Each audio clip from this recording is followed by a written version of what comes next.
third party saying you feel like you need attention. You're not getting all the attention. You don't want to share the attention with the hobby. You don't want to share the attention with a part-time job, or you don't want to share the attention with a business. Welcome to Cards and Constellations with Bonnie Morris and Don Rumor Rivera from Sonoran Mystic Tarot. Here, we blend astrology and tarot to guide you through the twists and turns for the week ahead. Don't forget to hit subscribe and share. Let's dive into your cosmic journey together. We start with the moon. This is the week of August 4th through the 10th. The moon this week on the 9th is full at 16 degrees of Aquarius. Now we need to back this up and find the new moon in Aquarius, which occurred February 9th of 2024 at 20 degrees. Then on November 8th of 2024, we had the first quarter moon where you did all the work for this project. And that occurred at 17 degrees of Aquarius. Now we're at the full moon where you can see everything. And if there's anything that needs to be changed or tweaked, now is the time to do it. And then pivot, turn away, and wait for the last quarter, which occurs on May 9th of 2026 at 19 degrees of Aquarius. And that's when we celebrate the success, turn away, and allow the project to move on its own. Next, we want to look at the void, of course. This begins August 5th at 8:28 a.m. Mountain Standard Time. And it starts at 29 degrees of Sagittarius. And then at 10:04 a.m., it enters Capricorn and the void ends. Wow, 2-hour void. That's normal. Next, we go to August 26th at 10:59 a.m. The void, of course, begins at 12 degrees of Capricorn. This continues until August 7th at 6:18 p.m. when it enters the sign of Aquarius.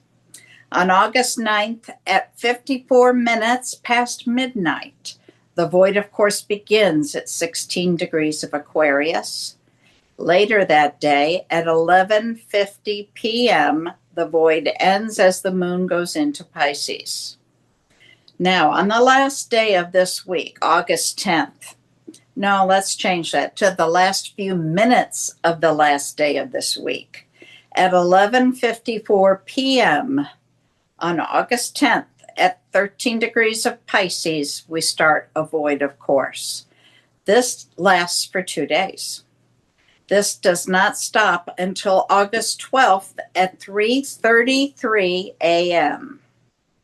Thank you, Ms. Bonnie, for that general understanding of astrology for the week. Now, I'm going to go ahead and give you tarot real quick, and then Ms. Bonnie will come back and finalize things with her astrology for your specific sign. So let's get to it. Okay, Aquarius, let's take a look at your tarot. Then I'm going to transfer you over to Ms. Bonnie. She will look at your specific astrology for your sign this week, and then we'll do some comparison and see how they line up. I'll put it that way, okay? All right, here we go, Aquarius. Your first card out is the Seven of Cups. Seven of Cups is all about too much going on, or you just can't focus because there's so many things out there. It's one of those two things, and they're both kind of a little bit conflicting, to say the least, because in this time, it's interesting. I'm getting this feeling of I just feel like you're a little out of control. I feel like it's a little bit out of control. Things are beyond your control, not out of control, but a little bit beyond your control. And you're catching all of these things as all these bullets are flying at you. You're catching them, and then you're like, like Wonder Woman and bing, bing, bing, bing, whatever, or Superman, and you're catching the spears or whatever it is. The point is that I just feel like you're really being overwhelmed right now with so much happening at you, coming at you, and you just you need to stay in control. You need to stay in control. You need to figure out a way to keep your focus. You need to make sure that you are you're not letting yourself be so solely focused on one thing that the others are slipping by you. Now, on the bottom of the deck is your energy of your environment. Your energy of your environment this week is a very pessimistic energy. It's a very negative kind of energy this week. So I don't know what's going on, but there's a lot of heavy energy around you. If you realize that there are some people who are heavy around you who are drawing down your energy, make sure that you say, not today, bye-bye. You know, put them on park, because this is not a week for you. You have a lot going on in your own life that if you're not careful and you allow this kind of energy to slip in, it could totally alter the progress you make for the week. And again, there's a lot of conflicting energies. Now there's the Three of Swords here. Oh, goodness gracious, Aquarius. Aquarius.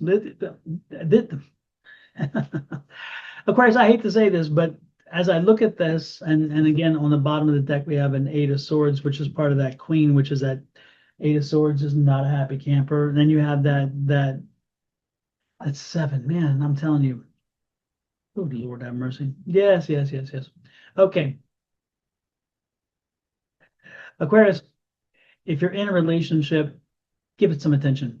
Give your relationship attention. Give your significant other some attention this week. They need it. They need it. That Three of Swords is a very, very problematic part, because there's somebody else in your relationship. Now, it doesn't necessarily have to be a significant, there's somebody messing around. This doesn't, I mean, this could indicate that, because this is indeed what this card often means.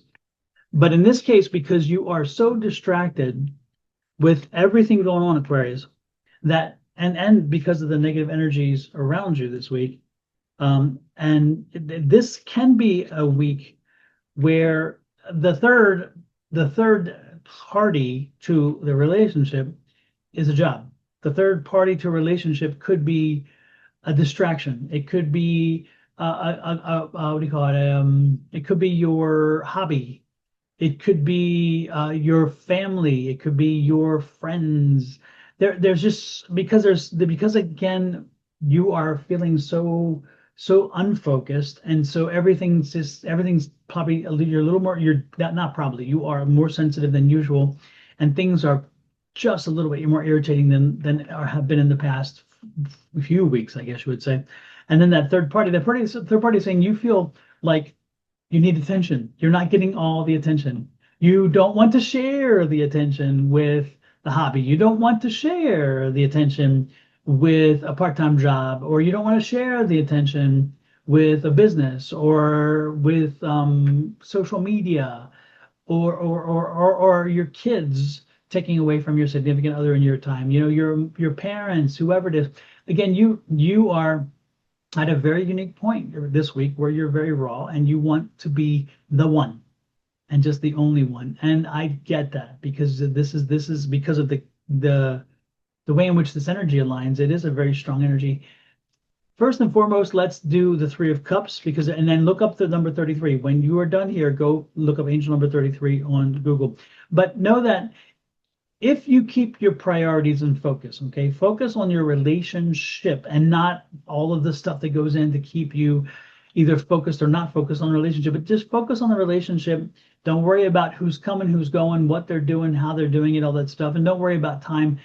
Make sure that when you're together, that you're finding good quality time together. So when you're together, make sure that you put your social media down, they put their social media down, you put your phones on silent so you can't even be called. You know, same thing for them. You also make sure that you dedicate yourself to them. You sit down to dinner, have a dinner, no technology, nothing. If it's kids, maybe have the kids go do something else. Maybe drop them off at grandma, grandpa's, or good friends and say, can you watch them for an evening? Do a date night. Do something significant to make sure that you understand that you're sending the signal to your better half, and they're sending the signal to you that you are the most important thing in both of your worlds, because your relationship needs it. Again, we lost our attention. That's that Seven we talked about. That Seven is that we lost our focus.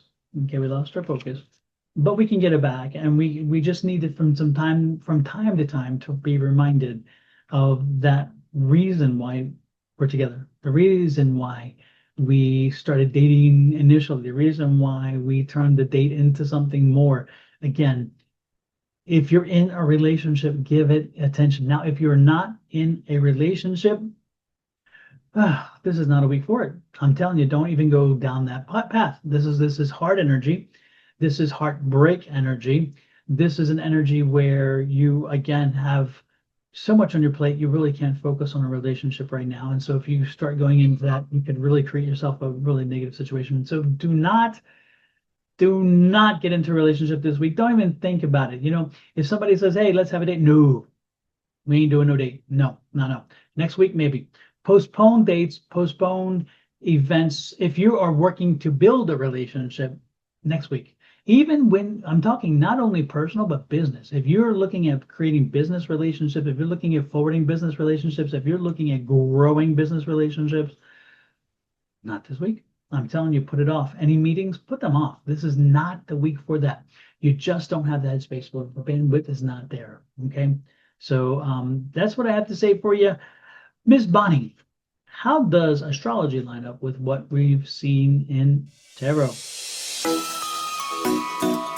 Aquarius, starting out this week for you, we still have that kite we've been dealing with for quite a while. It's leading us towards Saturn and dragging along on its tail Mars. So you still have this tug of war. It's still trying to lead us somewhere. Saturn and Neptune are dancing up in the sign of Aries. Uranus is in a trine with Pluto, giving a very strong inner sense that change is possible and also necessary. It's very harmonious. It's a very harmonious aspect. It supports bold thinking, transformative insight. All of that is expressed in a grounded but effective way. On Tuesday, the moon squares Saturn, which brings this deep need for emotional security. And sometimes that gets expressed through self-protection, sometimes difficulty trusting other people. You might have learned this early in your life to guard your feelings, but be cautious with that. It can lead to loneliness. Using self-compassion and safe connections, this can open up beautifully and become wise, and you might become a devoted friend and partner. In the middle of the week, we see Jupiter go opposite of the moon. So you've got the planet of all your feelings playing tug of war now with the planet of good luck and fortune. We also have the moon opposite Venus, which is giving you a push me, pull you feeling between your emotional comfort and your desire for a relationship. You may feel conflicted about what you believe love should look like or feel like. Maybe focus on identifying that first.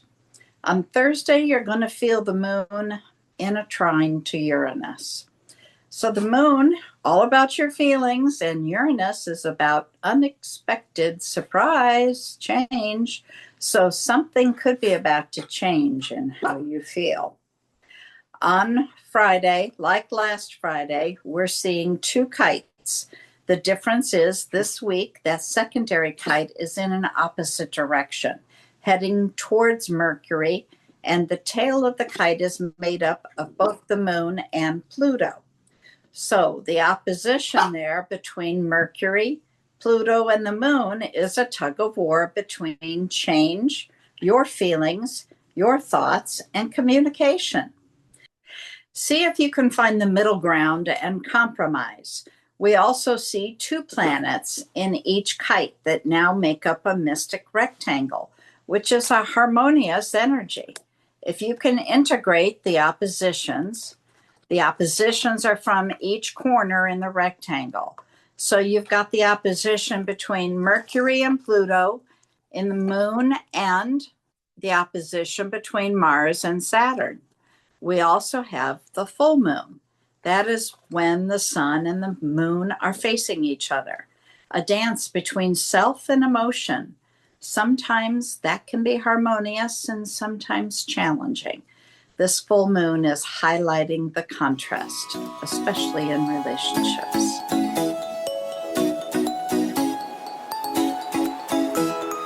Well, it does seem that astrology is kind of right in the same kind of category as was tarot. A lot of energy being pulled when you have the square and you have the rectangle, and then you have those kites. When you have two kites pulling at each other and they have the six sides pulling in different directions, no wonder you're confused. No wonder you can't focus as well as you usually can. But know that that's your energy. You don't have to fall for that. You don't have to make that your reality as well. Instead, focus on what you need to do to proceed through this week, to get through this week, and make sure that you pay attention to everybody and anybody that matters, but most importantly, their significant others. Give them the love, respect, and appreciation that they love and want, and let them know that they are numero uno. That's number one. For those of you who can't speak Spanish, and neither can I, but that's the one phrase I do know. Anyway, give them love and support, and they'll show it in return, and it will make a big difference down the road. I promise you that. With that said, I'm going to let you go. Please show us the love too by hitting that share and subscribe buttons. Those share and subscribe buttons. We make it easy because the subscribe is on the lower right-hand corner of your screen as we speak. So just hit that button and you subscribe. That makes it easy. If you are on Sonoran Mystic Tarot right now on that channel, please pop over to Your Love Goddess, which is Miss Bonnie's channel. Hit subscribe there. If you are on Love Goddess, Your Love Goddess, then pop over to Sonoran Mystic Tarot, which is my channel, and hit that subscribe. And then, of course, no matter what, check out Cards and Constellations and do the same there. Help us grow our channel. We'd appreciate it. And until next week, love, light, and blessings from Miss Bonnie and her family, me and my family, to you and your family. Bye-bye.